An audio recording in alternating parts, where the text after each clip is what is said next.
Hi everyone, as you can see by the title, this is going to be a review on Hourglass's Ambient Light Powder. I'm quite excited to do this review. Thank you my friend Michelle for introducing me to this powder in the first place. I was actually planning to get it in the US because it is much cheaper than here, but I couldn't resist after reading the reviews, so I had to pick this up. The color that I picked up for the Hourglass's Ambient Light Powder is in Moonlight. Hourglass, they created these ambient light powders in order to mimic the effects of different lighting on your skin. So you may find that certain lighting is flattering on your skin, then that's what this powder does for you. Also, these powders are designed to be used as finishing powders, which means they're used on top of your normal powders or just on top of your blush or anything. I'm actually wearing it on top of my blush today. It just gives a little extra oomph on your makeup and just gives a little extra something. So this is what these powders are designed to do. My first impression of this powder is, oh my god, the packaging looks awesome. It has a reflective cover.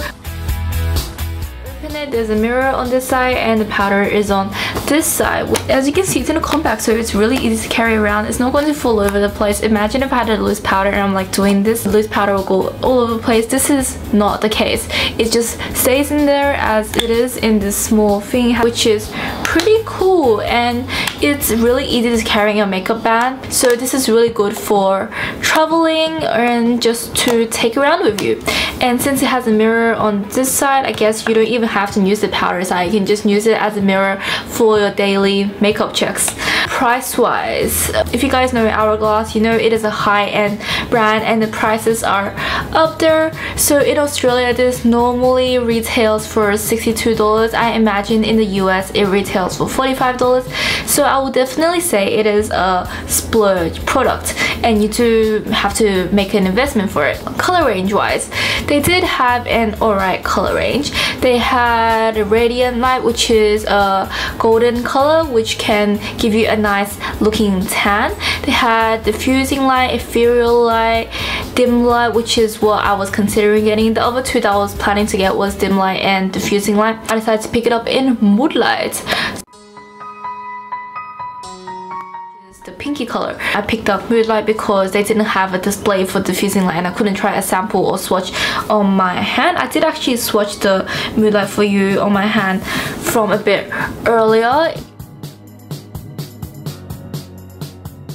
For dry skin, I say that you can get away with using this as an all-over face powder. For those with more of an oily skin, then I recommend you using mattifying primer or mattifying powder underneath the ambient light powder of your choice that you're going to apply over your face. These ambient light powders, they do not control the oils of your skin very well. I did find myself to be a bit of a greaseball when I just wore this ambient light powder on top of my foundation itself, as I am an oily combination skin person. These powders, they give a nice pretty glow to your skin, so if you want that nice pretty glow on top of your powder, then I recommend you using this.